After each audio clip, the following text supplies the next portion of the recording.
aquela decisão e ficou entristecido, mas Jesus disse: divide tudo aos pobres e segue-me. Por quê, irmão? Ele falou: segue-me, porque a maior riqueza estava no céu. Ele largava tudo e estava tendo uma riqueza espiritual, a qual muitos procuram juntar riqueza aqui na terra. Muitos têm muitos bens, muito patrimônio, mas não segue. É por isso que a palavra do Senhor diz que é mais fácil um câmelo entrar no fundo da agulha do que um rico no reino de Deus. É pecado ter riqueza, irmão? Não é pecado ter riqueza, mas muito deposita a sua fé naquilo que tem e acaba deixando de seguir ao Senhor, que é dono do ouro e da prata. Lá no livro de Ageu 2, versículo 8 diz: meu é o ouro e minha é a prata, assim diz o Senhor dos exércitos.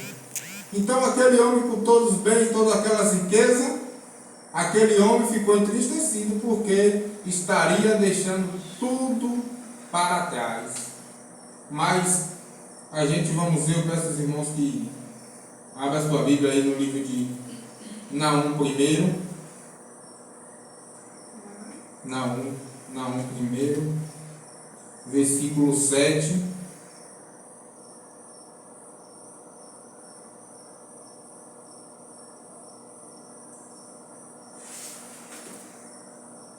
Quem achar pode ler também. Naum primeiro, versículo 7.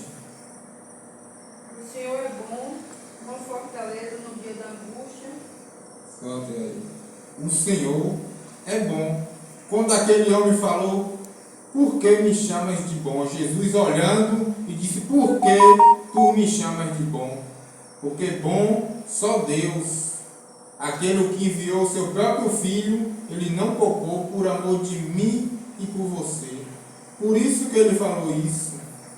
E o Senhor é que era bom. Jesus não era bom.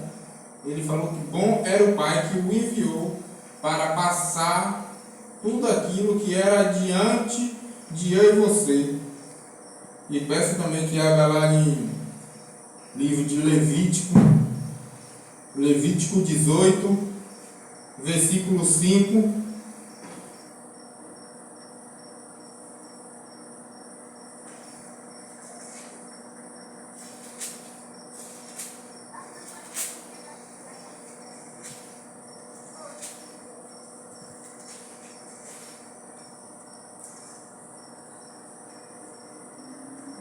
Sim. 18, 5. Porque os meus estatutos e os meus juízos guardarei, os quais, fazendo-se homem, viverá por eles. Eu sou o Senhor. Amém? Aqui o Senhor vem falando do cumprimento. Aquele jovem, ele disse que tinha cumprido tudo, mas o Senhor disse: guarda todos os estatutos e todos os mandamentos. E aí segue. E quantos não praticam o que o Senhor tem dizendo, o que o Senhor tem falado? O Senhor tem manifestado o seu poder, a sua glória no nosso meio, e muitas vezes nós não praticamos nenhum mandamento do Senhor. Mas pela graça do Senhor,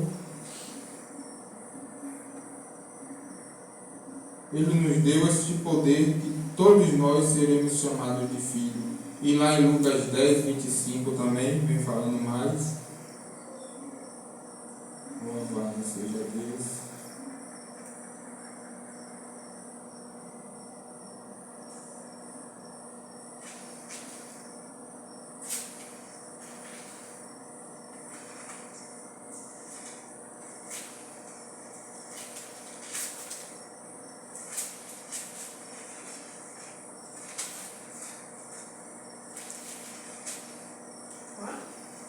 Lucas 10, 25. E se levantou um certo doutor da lei, tentando-os e dizer: Mestre, que farei para herdar a vida eterna? Peraí. Este foi o homem. Ele perguntou: o que farei para lhe dar a vida eterna? E o Senhor disse: larga tudo e segue-me. Quantos não têm largado nada? Mas o Senhor diz: aquele que não larga pai, mãe e filho por amor de mim, não é digno de mim. E nós temos que desapegar as coisas carnais e se ligar nos espirituais, porque os espirituais foi onde foi formado toda a matéria da carne. E qual começou lá no céu, o Senhor observando, o Senhor disse: haja porção seca, e houve porção seca, e haja firmamento sobre o firmamento, e assim houve. O Senhor criou todo o réptil da terra, todos os animais, e criou o homem do pó da terra. E ainda lhe deu poder para dar a nome a todos os seres viventes. E assim se cumprindo a palavra de Deus, a gente às vezes não quer deixar para seguir ao Senhor. Eu vejo que imediatamente foi um princípio de fé, quando Jesus, olhando para aquela situação, vendo aquela figueira, Jesus teve o privilégio de voltar. Na outra tradução da Bíblia fala que Jesus passou, amaldiçoou a figueira e foi para a cidade. E ao voltar, o discípulo viu aquilo e ficou maravilhado, ficou espantado por tanta autoridade de Jesus. Aí Jesus falou: se tiveres fé do tamanho do grão de mostarda. Ele amaldiçoou aquela figueira porque a figueira mentiu, né? Porque a figueira, naquele tempo, quando vinha a primavera, era sinal de figo. Os figos só davam no tempo da primavera, mas essa figueira antecipou as folhagens dela em tempo. E acrescentando a folhagem, Jesus estava com fome, e Jesus aproximou para ver se havia alguma coisa para comer, e nada achou. Jesus amaldiçoou aquela figueira. E aquela figueira nunca mais deu fruto. Por quê? Porque até as próprias raízes foi expulsa da terra para fora. E aqueles discípulos que estavam acompanhando, vendo aquilo, para que viesse ter fé. E junto na caminhada, o Senhor disse: se não tiver fé, não agradará a Deus. Então nós temos que ter fé. Temos que ter fé, porque a fé é o firme fundamento das coisas que não se vê, mas sim das coisas que espera. E muitas vezes nós não esperamos. Nós ficamos ansiosos, oramos e queremos que o milagre aconteça, queremos que a bênção chegue, mas muitas vezes não se colocamos na posição para receber. O Senhor é quem sabe o momento exato de abençoar cada um conforme o seu querer e a sua vontade. Muitas vezes o Senhor não derrama a bênção sobre as nossas vidas por falta de sabedoria nossa, até no pedir, nós pedimos e pedimos mal. Quando nós orarmos, temos que saber até o que estamos pedindo.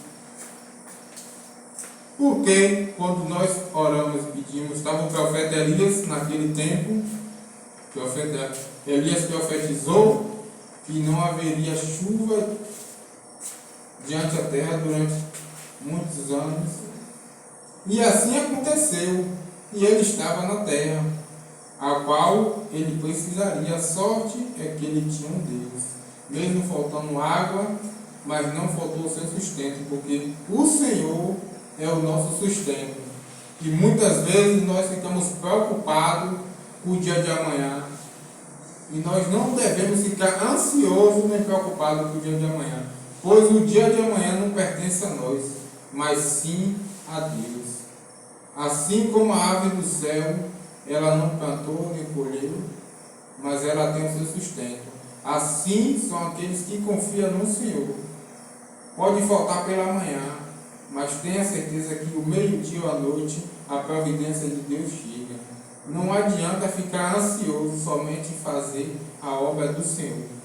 Muitas vezes nós ficamos só preocupados num alimento carnal, pensando em encher a barriga e não passar fome. E muitas vezes nós nos jejuamos para nos consagrar ao Senhor. O Senhor disse que era necessário que matar o desejo da carne. E muitas vezes nós não matamos o desejo da carne. E o Senhor disse que virão dias e nós sentiria fome, mas não de pão e nem de água, mas de ouvir a palavra de Deus. E nós devemos estar aptos e atentos às profecias deste livro, ao qual o Senhor vem dando seus profetas para que anuncie a sua palavra, que pregue o seu evangelho. E nós estamos vendo dias difíceis e nós não estamos se apegando muito ao Senhor. E nós viemos estar firme e forte e na videira, porque todo aquele que estiver na videira dará o seu fruto no tempo certo. Por quê? Porque a videira está plantada próximo ao ribeiro, e quando ela está plantada próximo ao ribeiro, ela dará o seu fruto no tempo certo. E por que ela dará? Porque ela está próxima ao ribeiro, que é a própria água. O próprio Senhor, ele diz: eu sou a água da vida. Lá em João 4, se eu não me engano, Jesus chega próximo ao tanque, manda os seus discípulos ir à cidade comprar comida, e Jesus se encontra com uma mulher, a qual os judeus não se comunicavam com os samaritanos, porque eles já tinham uma rixa, porque diz que os samaritanos era povo mestiço, porque era povo misturado judeu com povo peregrino que vinha de outra cidade. Quando Israel estava disperso, estava distante do Senhor, estava sendo exilado, assim houve essa mistura de raça samaritana, a qual o povo não se dava junto, porque certo dia, quando estava na construção do templo, a casa do Senhor estava esbagaçada, estava toda queimada. O samaritano ofereceu uma ajuda ao judeu, mas os judeus não aceitaram. Por que não aceitaram? Porque dizia que o samaritano era um povo mestiço, não era um povo puro.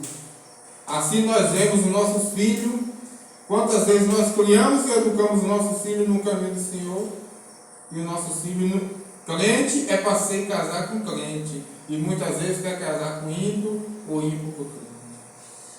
E o Senhor diz: eu quero o meu povo uma raça limpa, um povo puro, consagrado a Ele. O nosso filho tem que ser casar com crente, porque para que não se misture